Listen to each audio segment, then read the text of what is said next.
Hello everyone, Assalamu alaikum. I am Umair Bab. Welcome to our Bab's Literature World. Hope you all are doing well. आज की इस video में मैं आपके साथ डिस्कस करने जा रही हूँ रिसर्च प्रॉब्लम के बारे में, उसकी कैरेक्टरिस्टिक्स, मीनिंग्स, टाइप्स, पर्पस और स्टेप्स के बारे में। तो चलिए आज की इस वीडियो को शुरू करते हैं। सबसे पहले हम डिस्कस करेंगे कि प्रॉब्लम का मतलब क्या होता है।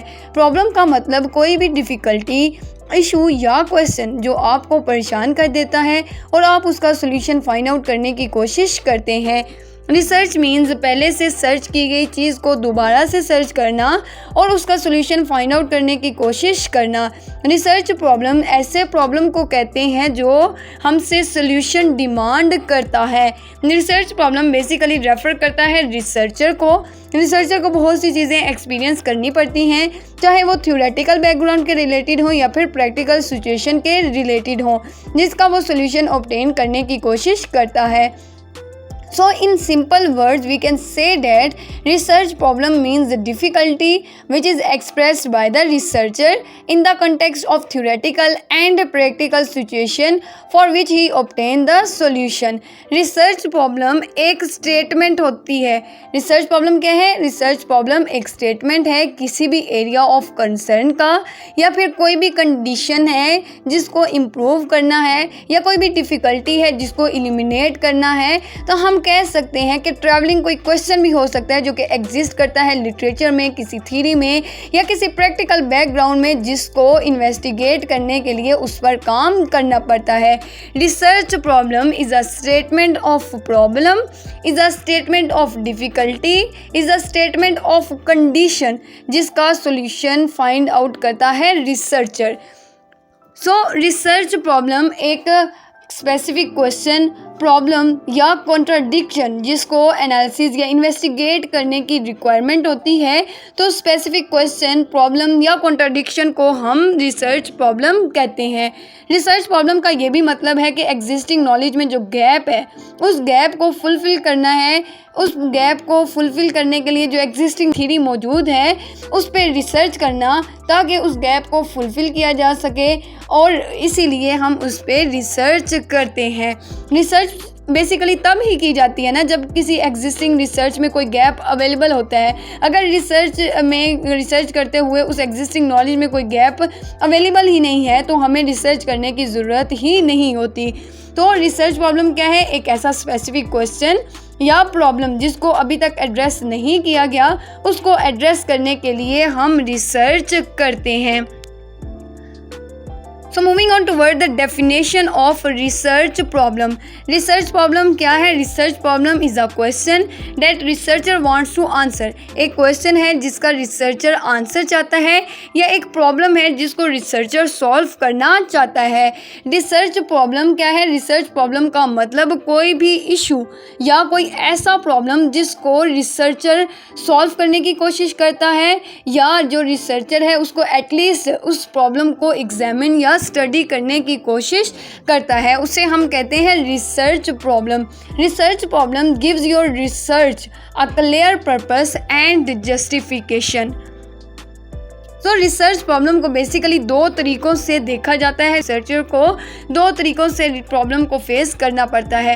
First is practical problem and second one is theoretical problem.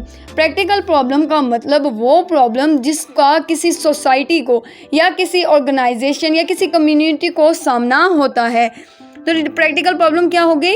एक वो प्रॉब्लम जिसका किसी सोसाइटी को सामना होता है। हम एग्जांपल ले लेते हैं, एक एम्प्लॉयर है, एक किसी भी कंपनी में एम्प्लॉयर हैं, उनकी जो परफॉर्मेंस है वो अप जाने की बजाय लो हो रही है, तो हम उसके बारे में रिसर्च करेंगे कि क्यों उनकी जो परफॉर्मेंस है वो अपग्रेडिंग होने की बजाय लो पे जा रही है। तो ये हमारे प्रैक्टिकल प्रॉब्लम्स की एक एग्जांपल है। एक और एग्जांपल ले लेते हैं, एक फैक्ट्री है, उनकी जो प्रोडक्शन है वो बहुत ज़्यादा टाइम ले रही है, हालांकि उसको कम टाइम लेना चाहिए, और उनको उस वजह से बहुत ज़्यादा लॉस हो रहा है, उनको डिफ़िकल्टी फेस करनी पड़ रही है। तो उस डिफ़िकल्टी को कम करने के लिए हम जो रिसर्च करते हैं वो प्रैक्टिकल प्रॉब्लम के थ्रू करते हैं। थ्योरेटिकल प्रॉब्लम में क्या होता है? एक एग्जिस्टिंग नॉलेज को एक्सपेंड किया जाता है, और इसमें एक कॉन्ट्रडिक्शन मौजूद होता है, दो या उससे ज़्यादा पर्सपेक्टिव, मतलब किसी ने एक थ्योरी बना ली और मेरा पर्सपेक्टिव अलहदा है और जिसने ऑलरेडी एक थ्योरी बनाई हुई है उसका पर्सपेक्टिव अलहदा है, तो इसमें एक कॉन्ट्रडिक्शन, एक तज़ाद मौजूद होता है। और थ्योरेटिकल प्रॉब्लम में हमने ऐसे क्वेश्चन, ऐसी प्रॉब्लम्स को उठाना है, ऐसी प्रॉब्लम्स के बारे में रिसर्च करना है जिनका अभी तक क्वेश्चन नहीं किया गया, जिनको अभी तक उनका आंसर नहीं मिल पाया, या जो अभी तक उनका जो एक बेनिफिट, एक अच्छा सोल्यूशन है वो उसको फाइंड आउट नहीं किया गया, उसको थ्योरेटिकल प्रॉब्लम में हम डिस्कस करते हैं। For example gender, race, income inequality, इन सब को थ्योरेटिकल प्रॉब्लम में डिस्कस किया जाता है। अब हम डिस्कस करते हैं कि रिसर्च प्रॉब्लम को फॉर्मुलेट कैसे किया जाता है। How to formulate a research problem. Research problem को 5 डिफरेंट तरीके से फॉर्मुलेट किया जाता है।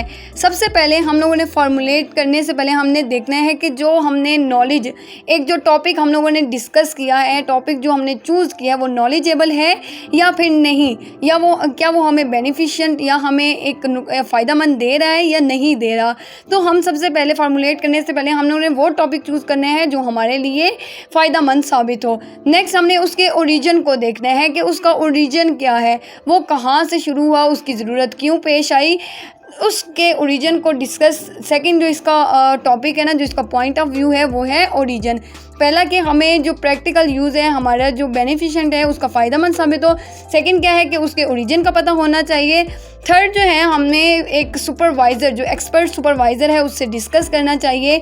और सिंपली जो हमारा डाटा है वो सफिशिएंट नहीं होना चाहिए, मतलब हमने जो चीज़ें लिख ली वो सफिशिएंट नहीं होना चाहिए, हम उसमें कुछ चीज़ें और भी ऐड कर सकें।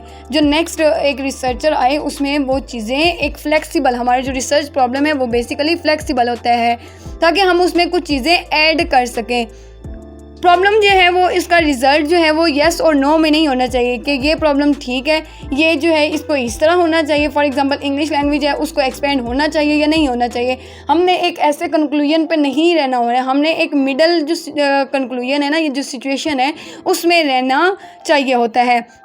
और रिसर्च प्रॉब्लम को फॉर्मुलेट करते हुए हमें सबसे पहले जो 3 या 4-5 साल पहले जो थीरीज, जो इन्होंने रिसर्च प्रॉब्लम्स में जो आर्टिकल्स मौजूद होते हैं उनके बारे में एक गो थ्रू करना चाहिए, उनके बारे में एक दफ़ा देख लेना चाहिए, पढ़ लेना चाहिए कि उनकी क्या राय है, उन्होंने उस बारे में क्या सर्च किया है।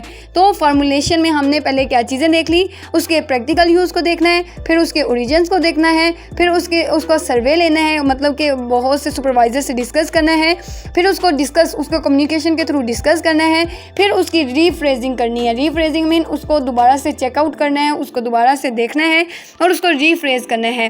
बेसिकली इसके 5 मेन पॉइंट्स हैं।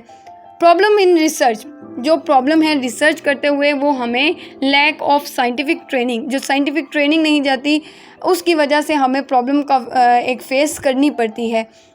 Difficulty in time accessibility of publish data, जो डाटा है वो ऑन टाइम पब्लिश नहीं किया जाता, उसमें जो डिफ़िकल्टी आती है उससे भी हमें रिसर्च को करते हुए बहुत सी प्रॉब्लम्स को फेस करना पड़ता है। एक ये भी है कि हमारे पास एक लाइब्रेरी मैनेजमेंट, एक अच्छी लाइब्रेरी मौजूद नहीं होती जिसमें हमारे जो रिसर्च हम कर रहे हैं उसके अबाउट जो बुक्स हैं वो मौजूद हों, तो हमारे पास एक लाइब्रेरी का भी फुकदान मौजूद है। ह्यूमन टेंडेंसीज़, हमारे पास जो ह्यूमन की प्रॉब्लम्स होती हैं, टाइम मैनेजमेंट की प्रॉब्लम होती है, मनी की, lack of computerisation, lack of confidence, इसके प्रॉब्लम्स में आते हैं।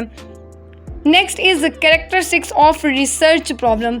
रिसर्च प्रॉब्लम की क्या कैरेक्टरिस्टिक्स होनी चाहिए। रिसर्च जिसके बारे में हम रिसर्च कर रहे हैं वो रिसर्चेबल होना चाहिए, मतलब उसके पे रिसर्च की जा सके।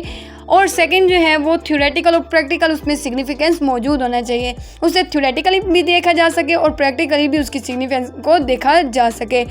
एक्सप्रेस रिलेशनशिप बिटवीन 2 और मोर वेरिएबल्स, उसमें 2 या 2 से ज़्यादा वेरिएबल्स मौजूद होने चाहिए। और हमारी जो एक थ्योरी है जो हमने जिसके बारे में रिसर्च कर रहे हैं उसको ब्रीफली एक्सप्रेस किया जा सके और कैप्चर जो रीडर्स की जो इंटरेस्ट के मुताबिक होना चाहिए।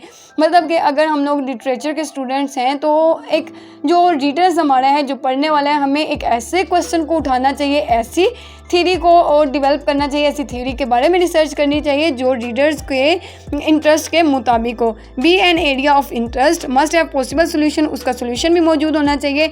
Must enhance existing body of knowledge.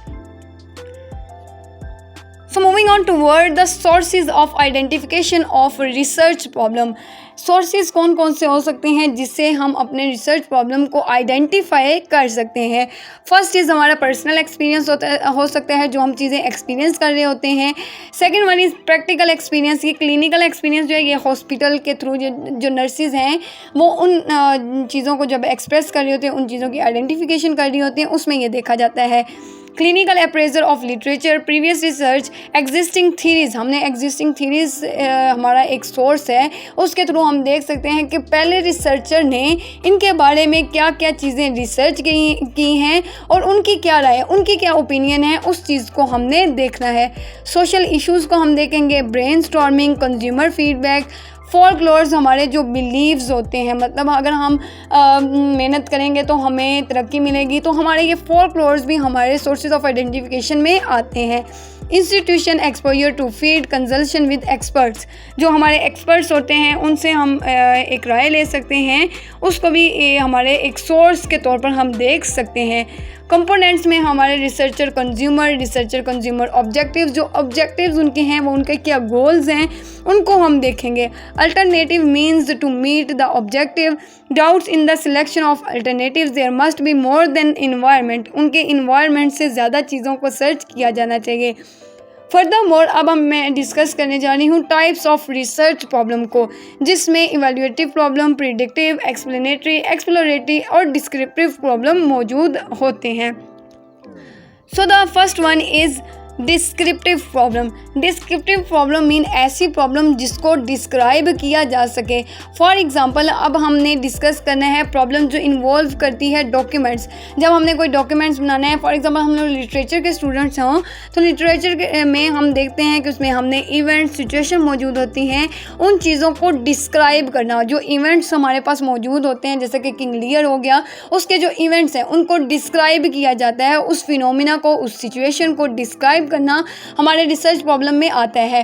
For example मैं ले लेती हूँ किंग लियर जो है उसकी रैशनेस, उसके जो वो एक प्राइड था वो उसकी एक एग्जांपल में आता है, तो हमने उसको डिस्क्राइब करना है क्यों वो एक रैश माइंडेड था, क्यों वो फ्लैटरी को पसंद करता था, क्यों उसने इतनी जल्दबाजी में एक जो है फैसले लिए, तो उसको डिस्क्राइब करना डिस्क्रिप्टिव प्रॉब्लम में आता है। For example a researcher might investigate the demographics of a particular population such as age, gender, income and education. इन चीज़ों को भी हम डिस्क्रिप्टिव प्रॉब्लम्स में देखते हैं, उनको डिस्क्राइब कर सकते हैं। एक्सप्लोरेटरी प्रॉब्लम, बेसिकली जो प्रॉब्लम है ना रिसर्च प्रॉब्लम, उसमें हमने ऐसी चीज़ें रखनी होती हैं ताकि जो दूसरा रिसर्चर आए वो उस प्रॉब्लम को भी देखे और उसमें एक गैप, हमने वाइड एक प्रॉब्लम चूज़ नहीं करना, हमने नैरो लेवल पे जाके उस प्रॉब्लम को चूज़ करना है, ताकि फिर जो वाइड अगर हम लोग चूज़ करेंगे ना तो वो हमारी चीज़ें इतनी ज़्यादा आसानी से क्लियर नहीं होंगी। इसलिए हमने बहुत सी चीज़ों को छोटे लेवल पे जाकर देखना है। एक्सप्लोरेटरी प्रॉब्लम, ऐसी प्रॉब्लम जिनको एक्सप्लोर किया जा सके।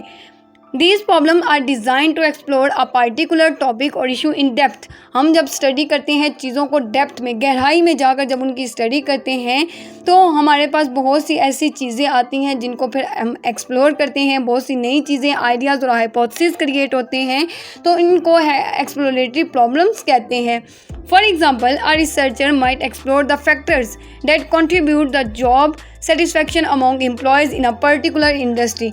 वही हमने एक्सप्लोर करना है कि क्यों पर्टिकुलर इंडस्ट्री में जो एम्प्लॉयज़ हैं उनकी सेटिस्फैक्शन अच्छी नहीं जा रही, उनकी परफॉर्मेंस अच्छी नहीं जा रही, तो हमने उन चीज़ों को एक्सप्लोर करना है। Third one is explanatory problem. Explanatory जैसा कि नाम से जाहिर हो रहा है, एक्सप्लेन करना। These problem seeks to explain why a particular phenomena or event occurs. मतलब हमने ये चीज़ें देखनी है कि ये जो एक फिनोमिना है, जो एक सिचुएशन, एक प्रॉब्लम है, वो क्रिएट क्यों हुई, वो जनरेट क्यों हुई। And they typically involve testing hypothesis और थीरीज, और उस पर थीरीज और हाइपोथेसिस क्रिएट करना। For example a researcher might investigate the relationship between exercise and mental health. Exercise और मेंटल हेल्थ के दरमियान रिलेशनशिप क्या मौजूद है उसको एक्सप्लेन करना। मतलब क्या हम कहते हैं ना कि एक्सरसाइज करेंगे तो हमारी जो मेंटल हेल्थ है वो अच्छी हो जाएगी, तो उसमें रिलेशनशिप देखना कि क्यों हमारी मेंटल हेल्थ जो है वो अच्छी होगी एक्सरसाइज करने से। With the goal of determining whether exercise has a casual effect on mental health. वो हम देखेंगे कि कौन सा इफेक्ट हमारे जो मेंटल हेल्थ पे है वो असर करता है, जिससे हम कह सकते हैं कि ये हमारी मेंटल हेल्थ के लिए एक्सरसाइज ज़रूरी है। प्रिडिक्टिव प्रॉब्लम ऐसी प्रॉब्लम जिससे हम सॉल्व करते हैं, हम ये देख सकें कि नेक्स्ट इन फ्यूचर। प्रिडिक्टिव क्या होता है कि इन फ्यूचर, जिसके बारे में हम प्रिडिक्ट कर सकें कि इन फ्यूचर ये प्रॉब्लम कहाँ कहाँ पे आ सकती है। These problems involve making predictions or forecast about the future events or trends. For example, a researcher might investigate the factors that predict future success in particular field or industry. उस चीज़ के बारे में भी उसने देखना होता है। नेक्स्ट इज़ इवेल्यूएटिव प्रॉब्लम मीन सारी चीज़ों को इवेल्यूएट करना, उनको सम अप कर देना कि ये सारी चीज़ें इस बिना पर इनको आ रही हैं, हमारे पास प्रॉब्लम्स मौजूद हो रहे हैं। अब हमने देखना है कि जितनी भी मैंने अभी तक डिस्कस किया है ना, उस सब को सम अप करने लगी हूँ। फॉर एग्जांपल यहाँ पे देखेंगे वेल डिफाइंड रिसर्च प्रॉब्लम को कैसा होना चाहिए, उसको क्लियरली डिफाइन होना चाहिए, स्पेसिफिक इशू भी रेलिवेंट होना चाहिए जिस चीज़ के बारे में हम स्टडी कर रहे हैं। मतलब अगर कोई एक इंग्लिश का स्टूडेंट है तो उसके इंग्लिश के स्टूडेंट के मुताबिक होना चाहिए, एक इस्लामियात का स्टूडेंट है तो उसको उसकी जो रिसर्चिंग है वो भी इस्लामियात के मुताबिक ही होनी चाहिए, उसकी कुरानी या दीनी जो बातें हैं उनके मुताबिक होनी चाहिए। Be interesting and intellectually, be specific, be feasible मैं अभी आपको इसका मीनिंग बता देती हूँ। फिजिबल मीन कि हमें ज़्यादा बेसब्री का मुजाहिरा नहीं करना चाहिए, बल्कि सब्र के साथ, तहम्मुल के साथ अपने वर्क को करना चाहिए। Criteria of a good research problem. अब हम क्राइटेरिया को देख लेते हैं। क्राइटेरिया में सिग्निफिकेंस आती है, ओरिजिनलिटी, फिजिबल, हम फिजिबल भी कह सकते हैं और फिशेबिलिटी भी कह सकते हैं। सॉल्वेबल रिसर्च, इंटरेस्टिंग, क्लियर, ये आप लोग बाकी देख लें कि रिसर्च प्रॉब्लम जो है ना उसको गुड कैसे होना चाहिए। उसको गुड ऐसे ही होना चाहिए कि जिस चीज़ के बारे में हम डिस्कस कर रहे हैं उसको क्लियर होना चाहिए, उसको रेलिवेंट होना चाहिए, सिग्निफिकेंट होना चाहिए, सिस्टमेटिक होना चाहिए, सॉल्वेबल होना चाहिए ताकि उसके बारे में सॉल्व कर सके, ओरिजिनलिटी का पता होना चाहिए। फिजिबल मीन के हमें बेसब्री का मुजाहरा नहीं करना चाहिए, हमें सब्र के साथ, तहम्मुल के साथ अपने सर्च को लेकर चलना चाहिए ताकि आसानी से हम उसके बारे में सर्च आउट कर सकें। Next is why is research problem important अभी तक मैं आपको बता चुकी हूँ कि इम्पोर्टेंट क्यों होना चाहिए। ताकि हमें इम्पोर्टेंट इसलिए होती है कि हम जिस चीज़ के बारे में, जिस टॉपिक के बारे में पढ़ रहे हैं, हम उसके डेप्थ में जाकर, उसकी गहराई में जाकर उसको स्टडी करें। उसका जो पर्पस है, हमें उसके पर्पस के बारे में पता चलता है, उसकी इम्पोर्टेंस के बारे में पता चलता है और हमें उसकी प्लानिंग, उसके थीसिस के बारे में पता चलता है। So thank you so much, this is all about today's video. उम्मीद करती हूँ आपको पसंद आई होगी। Thank you so much. Allah Hafiz.